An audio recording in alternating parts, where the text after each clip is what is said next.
বাংলাদেশও তো এইবার বিশ্বকাপে একটা বিষয়ে চ্যাম্পিয়ন হয়েছে, আপনারা কি জানেন?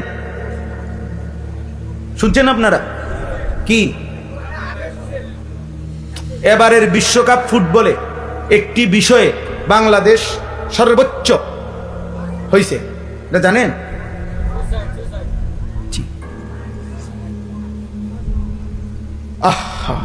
এই পর্যন্ত সারা পৃথিবীতে 23 জনের মৃত্যু হয়েছে এই বিশ্বকাপ খেলাকে কেন্দ্র করে, মারামারি কিংবা সাইড বা যেরকম।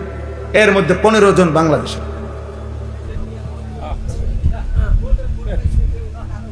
বাংলাদেশ ফার্স্ট হয়েছে বিশ্বকাপ ফুটবলের জন্য জীবন দেওয়ার ক্ষেত্রে। বাংলাদেশ শ্রেষ্ঠ হয়েছে।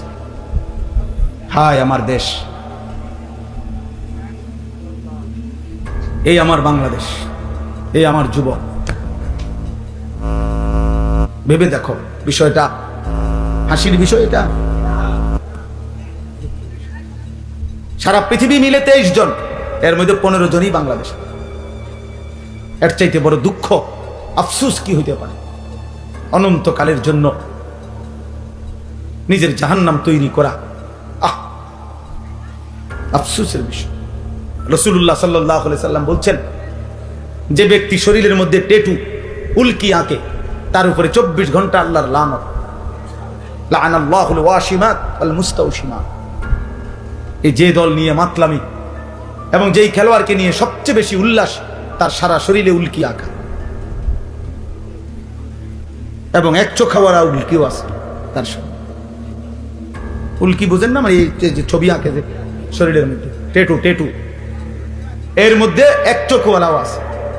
এক চোখ সরাসরি দাজ্জালের কি। অতএব প্রিয় ভাই, কাউরেই আমরা থামাইতে পারবো না, কিন্তু আমরা বললাম, আমরা আল্লাহর কাছে এটা বলতে পারবো যে আমরা বলছি, কেউ না ফিরুক। আমরা বললাম, আমি বহু চিৎকার করছি এই গত 1 মাসে এই খেলাকে কেন্দ্র করে। আমি বহু কথা বলছি, আমার বয়ান বহু বলছি। আজকে ছেলেরা তোমাদের কাছে অনুরোধ করলাম, একজন মুসলমান হয়ে, মুসলমানের ঘরে জন্ম নিয়ে, বাপ মা মুসলমান, এইভাবে আল্লাহকে ছেড়ে দিও না। একদিন দুনিয়াও লজ্জিত হবে, আখিরাতও লজ্জিত হবে। দুনিয়াও ইজ্জত মিলবে না রে আব্বা, দুনিয়াও ইজ্জত। প্রতিদিন বাংলাদেশে এক তো হলো রাজনীতি, আরেক হলো আন্তর্জাতিক ষড়যন্ত্র। আন্তর্জাতিক এই পরিমাণ, এই ছোট্ট দেশ নিয়ে ষড়যন্ত্র, প্রতিবেশীরও ষড়যন্ত্র, আন্তর্জাতিক শক্তিরও ষড়যন্ত্র। এই জন্য প্রতি মুহূর্তে